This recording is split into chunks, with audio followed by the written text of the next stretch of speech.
ଦେଖ ପିଲେ ଆଜି ଆମେ ଦେଖିବା ଦଶମ କ୍ଲାସର ସାହିତ୍ୟ ଜନ୍ମଭୂମି କିଛି ବିଟି କୋଶ୍ଚିନ୍। ଜନ୍ମଭୂମି ପ୍ରବନ୍ଧର ପ୍ରବନ୍ଧିକ କିଏ? ଦେଖ ପିଲେ ଚାରିଟା ଅପସନ୍ ଦେଇଛି। ଶରତ କୁମାର ମହାନ୍ତି, ଗୋଲକ ବିହାରୀ ଦାଳ, କୃଷ୍ଣଚନ୍ଦ୍ର ପାଣିଗ୍ରାହୀ, ବଂଶୀଧର ସାମନ୍ତରାୟ। ତାର ଆନ୍ସର ହେବ କ'ଣ ପିଲେ? କୃଷ୍ଣଚନ୍ଦ୍ର ପାଣିଗ୍ରାହୀ। ଦ୍ୱିତୀୟ କୋଶ୍ଚିନ୍ ଦେଖିବା ଜନ୍ମଭୂମି ପ୍ରବନ୍ଧର ପ୍ରାବନ୍ଧିକ କେଉଁ ପ୍ରବନ୍ଧରୁ ସଂଗୃହୀତ? ତାର ଉତ୍ତର ପିଲେ ହେବ ଏଠି ପ୍ରବନ୍ଧ ମାନସ। କ'ଣ ହେବ? ପ୍ରବନ୍ଧ ମାନସ। ବିଷମ ବିପାକ ବେଳେ କିଏ ଫଳ ଓ ପୁଷ୍ପ ଶାଳ ତଣ୍ଡୁଳ ଦେଇ ନା ଲେଖକ ଶିଶୁ ପ୍ରାଣକୁ ନା ପରିପୁଷ୍ଟ କରିଛନ୍ତି? ଆର ଆନ୍ସର ହେବ କିଏ ପିଲେ? ଚାରିଟା ଅପସନ୍ ଦେଇଛି। ରାଜ୍ୟ, ନିଜମାତା, ଜନ୍ମଭୂମି, ପଡ଼ୋଶୀ। କ'ଣ ହେବ? ଜନ୍ମଭୂମି। ଲେଖକ କେଉଁଠାରେ ପ୍ରଥମେ ରୂପ ରସ ଗନ୍ଧ ସ୍ପର୍ଶର ପରିଚୟ ପାଇଥିଲେ? ଆର ଉତ୍ତର ହେବ ପିଲେ କ'ଣ କ'ଣ ଦେଇଛି? ବିଦ୍ୟାଳୟ, ଏସିଆ ମହାଦେଶ, ଜନ୍ମଭୂମି, ରାଜ୍ୟ। କିନ୍ତୁ ଆର ଉତ୍ତର ହେବ କ'ଣ?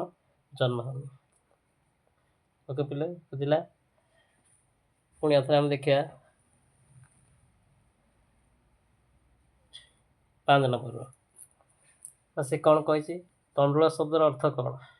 ତଣ୍ଡୁଳ ଶବ୍ଦର ଅର୍ଥ କ'ଣ? ମାନେ ସେ କହିଛି, ଦେଖ ଚାରିଟା ଅପସନ୍ ଦେଇଛି। ଧାନ, ଧାନ, ଗହମ, ଚାଉଳ, ଡାଲି। ଏଟାର ଆନ୍ସର ହେବ କ'ଣ? ଚାଉଳ। ବୁଝିଲା ପିଲେ? ତାପରେ ପୁଣି ଦେଖିବା କାହାକୁ ଲେଖକ ନିଜର ମାତା କିମ୍ବା ଧାତ୍ରୀ ଶିକ୍ଷୟିତ୍ରୀ କହିଛନ୍ତି? ଆନ୍ସର ହେବ ପିଲେ କ'ଣ? ନା ଜନ୍ମଭୂମି। ଆଏ ସୂର୍ଯ୍ୟ ଯେତେ ଗଡ଼ି ଚାଲିଛି ତା ସହିତ ଲେଖକଙ୍କର ସମ୍ବନ୍ଧ କ'ଣ ବେଶୀ ହେବା କଥା? କ'ଣ କହିଛି? ଚାରିଟା ଅପସନ୍ କ'ଣ କ'ଣ ଦେଇଛି? କ୍ଷୀଣ, ନରମ, ଲୀନ, ଘନିଷ୍ଠ। କିନ୍ତୁ କ'ଣ ହେବ ଏଠି? ଘନିଷ୍ଠ। ବୁଝିଲା ପିଲେ? ପୁଣି ଆଉ ଦେଖିବା ନା ପ୍ରାବନ୍ଧିକ।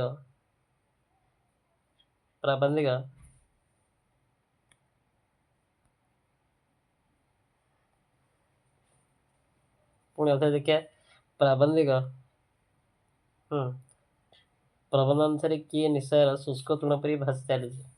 ଆନ୍ସର ହେବ କ'ଣ ପିଲେ? ଗରିବ ଲୋକ, ତୃଣ, ପ୍ରାବନ୍ଧିକ, ଶିକ୍ଷିତ ଗୋଷ୍ଠୀ। ହେଲେ କ'ଣ ହେବ? ନା ପ୍ରାବନ୍ଧିକ। ଲେଖକ କାହାର ରୂପକୁ ଜାତିସ୍ୱର ପରି ମନେ ଲେଖିଛନ୍ତି? ଆର ଉତ୍ତର ହେବ କ'ଣ? ଦେଖ ଏଇଟା ଅପସନ୍ ଦେଇଛି। ଐଶ୍ୱର୍ଯ୍ୟ, ଭାରତର ପିତାମାତାଙ୍କର, ପଲ୍ଲୀଗ୍ରାମର। ଉତ୍ତର ହେବ କ'ଣ? ପଲ୍ଲୀଗ୍ରାମର। ପୁଣି ପିଲାମାନେ ଦେଖିବା ପଲ୍ଲୀଗ୍ରାମକୁ ଫେରିବାକୁ ଲେଖକ କ'ଣ ପାଇଁ ନାହିଁ ବୋଲି ପ୍ରବନ୍ଧରେ କୁହାଯାଇଛି? ଆର ଉତ୍ତର ହେବ କ'ଣ ପିଲେ? ସାହସ। ବୁଝିଲା ପିଲେ?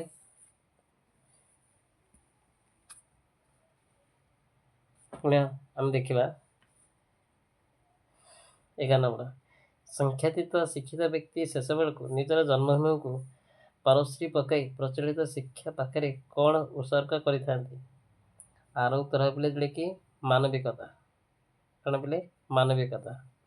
ପୁଣି ଆମେ ଦେଖିବା ଏଠି ଶିକ୍ଷା ସମାପନ ସଙ୍ଗେ ସଙ୍ଗେ ସେମାନଙ୍କର ଏକ ପ୍ରକାର ପୁନର୍ଜନ୍ମ ଘଟିଥାଏ। ଏଠାରେ ସେମାନେ କାହାକୁ ଲକ୍ଷ୍ୟ କରି କୁହାଯାଇଛି? ଦେଖ ପିଲେ ଚାରିଟା ଅପସନ୍ ଦେଇଛି। ବେକାରୀମାନଙ୍କୁ, ଚାକିରିଆମାନଙ୍କୁ, ସଂଖ୍ୟାତୀତ ଶିକ୍ଷିତ ବ୍ୟକ୍ତିମାନଙ୍କୁ, ଲେଖକ ବନ୍ଧୁମାନଙ୍କୁ। କିନ୍ତୁ ଏଠି କ'ଣ ହେବ? ସଂଖ୍ୟାତୀତ ଶିକ୍ଷିତ ବ୍ୟକ୍ତିମାନଙ୍କୁ। ପୁଣି 13 ନମ୍ବର ଦେଖିବା ବହୁ ବାଦ ବିସମ୍ବାଦ ସତ୍ତ୍ୱେ ପଲ୍ଲୀଗ୍ରାମର ନରନାରୀଙ୍କ ମଧ୍ୟରେ ଜାତି ଧର୍ମ ନିର୍ବିଶେଷରେ କେଉଁ ପରମ୍ପରା ଗଢ଼ି ଉଠୁଛି? ଆଉ ଉତ୍ତର ହେବ ପିଲେ କ'ଣ? ନା ଏକ ପରିବାରତ୍ୱ। ତାପରେ 14 ନମ୍ବର ଦେଖିବା କିଏ ଛୋଟ ପିଣ୍ଡାରେ ବହୁ ବର୍ଷ ଧରି ପ୍ରସ୍ତର ମୂର୍ତ୍ତିଟି ପରି ବସି ଅଛି ବୋଲି ଜନ୍ମଭୂମି ପ୍ରବନ୍ଧରେ କୁହାଯାଇଛି? କ'ଣ? ସାରା ମାଉସୀ, ସାରି ମାଉସୀ, ସିରି ମାଉସୀ, ସାରା ମାଉସୀ। କ'ଣ ହେବ? ନା ସାରା ମାଉସୀ। ବୁଝିଲା ପିଲେ? ପୁଣି ଏଥିରେ 15 ନମ୍ବର ଦେଖିବା ନା ଗ୍ରାମର ମୁଣ୍ଡରେ ସାରା ମାଉସୀ କିପରି ବସିଥାନ୍ତି? ନା କ'ଣ? ନା ପ୍ରସ୍ତର ମୂର୍ତ୍ତିଟି ପରି। ଆଉ ଉତ୍ତର ହେବ ପ୍ରସ୍ତର ମୂର୍ତ୍ତିଟି ପରି। ସାରା ମାଉସୀ ଲେଖକଙ୍କୁ ଆଗେ କ'ଣ କହି ପଚାରୁଥିଲେ? କ'ଣ? ନା କେବେ ଆସିଲୁ ବାପା? କ'ଣ ଆସିବା? କେବେ ଆସିଲୁ ବାପା? ବୁଝିଲା ପିଲେ? ପୁଣି 17 ନମ୍ବର ଗୋବିନ୍ଦ ଭାଇ କି ପ୍ରକାର ଲୋକ? ଗୋବିନ୍ଦ ଭାଇ କି ପ୍ରକାର ଲୋକ? ନା କ'ଣ?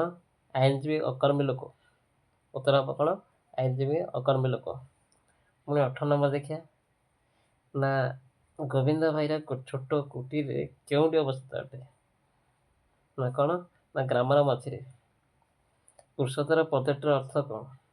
ବା ଯୋଉଟାକି କ'ଣ କହିଛି ନା କୃଷକର ପଦ୍ଧତିର ଅର୍ଥ କ'ଣ? ନା ଯୋଉଟାକି କ'ଣ? କ୍ଷୀଣ ପେଟ। ବୁଝିଲା ପିଲେ? ପୁଣି 20 ନମ୍ବର କ୍ୱେଶ୍ଚନ୍ ଦେଖିବା ଲେଖକଙ୍କୁ ମନୋବୋଧ ଚଉତିଶା କିଏ ଶୁଣାଉଥିଲେ? ନା କ'ଣ? ଗୋବିନ୍ଦ ଭାଇ। କ'ଣ ହବ? ଗୋବିନ୍ଦ ଭାଇ। ପୁଣି ପୂର୍ବଜନ୍ମ ଘଟଣାବଳୀକୁ ସେ ସ୍ମରଣ କରିବାରେ ତାକୁ କ'ଣ କୁହାଯାଉଛି? ନା କ'ଣ? ଜାତି ସ୍ମରଣ। ବୁଝିଲା ପିଲେ? ପୁଣି ଆଉଥରେ ଦେଖିବା 22 ନମ୍ବର ଗ୍ରାମର ଶିକ୍ଷିତ ଅର୍ଦ୍ଧଶିକ୍ଷିତ ନବଯୁବକମାନେ କିପରି ନା ସମୟ ବିତାଉଥାନ୍ତି? କ'ଣ? ସୋସିଆଲିଷ୍ଟ ମାନଙ୍କ ସହିତ ମିଶି ରାଜନୀତିର ଆଶା ନେଇ ସାହିତ୍ୟ ଚର୍ଚ୍ଚା କରି ନା ଚାକିରି କରି? ଆର ଉତ୍ତର ହବ ପିଲେ କ'ଣ? ରାଜନୀତିର ଆଶା ନେଇ। କ'ଣ? ରାଜନୀତିର ଆଶ୍ରୟ ନେଇ। ବୁଝିଲା ପିଲେ? ପୁଣି 23 ନମ୍ବର ଦେଖିବା ଗ୍ରାମ ଯୁବକମାନଙ୍କ ସହିତ ପଲ୍ଲୀ ଗ୍ରାମରେ ଶୋଭା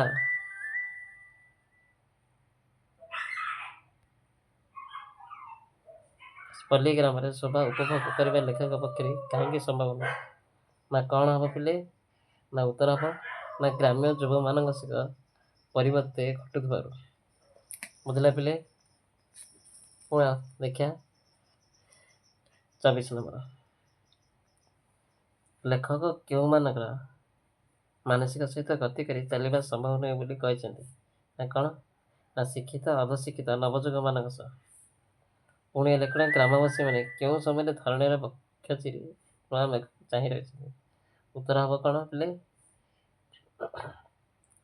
ଗ୍ରୀଷ୍ମ ଋତୁ। କ'ଣ? ଗ୍ରୀଷ୍ମ ଋତୁ। ପୁଣି ନିଦାଘର ନିରାଟ ଧାନ୍ଦିରେ କିଏ ଲଙ୍ଗଳ ମୁଣ୍ଡରେ ଧରଣୀର ବକ୍ଷ ଚିରି ନୂଆ ମେଘକୁ ଚାହିଁ ରହିଛି? ଉତ୍ତର ହବ କି କହିଲୁ ବୋଲି? କୃଷକ। ନା ପ୍ରବନ୍ଧ ଅନୁଯାୟୀ କେଉଁ ପର୍ବରେ ଗ୍ରାମବାସୀମାନେ ଏକାଠି ହୁଅନ୍ତି? ନା କ'ଣ? ରଜ ପର୍ବରେ। ଉତ୍ତର ହବ ପିଲେ ରଜ ପର୍ବରେ। ପଠିତ ପ୍ରବନ୍ଧରେ ସିକ୍ତ ଶବ୍ଦର ଅର୍ଥ କ'ଣ? ନା କ'ଣ? ଓଦା। କ'ଣ ଦେଖିବା ପିଲେ? ଓଦା। ଆଇସୂର୍ଯ୍ୟ ଏହାର ଠିକ୍ ବ୍ୟାସ ବାକ୍ୟଟି ଚିହ୍ନ। କ'ଣ? ଆୟୁ ରୂପକ ସୂର୍ଯ୍ୟ। କ'ଣ? ଆୟୁ ରୂପକ ସୂର୍ଯ୍ୟ। ପୁଣି ଦେଖିବା ହେମନ୍ତ ଋତୁରେ ଗ୍ରାମ ଭୂମି କେଉଁଥିରେ ପରିପୂର୍ଣ୍ଣ ହୋଇ ଶୋଭା ପାଉଛି? ନା କ'ଣ? ସ୍ୱର୍ଣ୍ଣ ଶିଷ୍ୟ ଧନ୍ୟରେ। ପୁଣି ଜନ୍ମଭୂମି ଫେରିବାକୁ ପ୍ରାବନ୍ଧିକ ନିକଟରେ କେଉଁ ସାହସ ନାହିଁ? ଭୌତିକ, ନୈତିକ, ହାର୍ଦ୍ଦିକ, ଧାର୍ମିକ। ଏଇଟା କ'ଣ ହବ? ନୈତିକ। ପୁଣି ପିଲେ ଦେଖିବା ପଠିତ ପ୍ରବନ୍ଧରେ ଅଭିଜାତ୍ୟର ଚିହ୍ନ ସ୍ୱରୂପ କାହାକୁ ନିଆଯାଇଛି? ନା କ'ଣ ହବ? ଆର ଉତ୍ତର ହବ କ'ଣ ପିଲେ? ନିରର୍ଥକ ନିକଟାଇ। ବୁଝିଲା ପିଲେ? ପୁଣି ଆର କ୍ଲାସରେ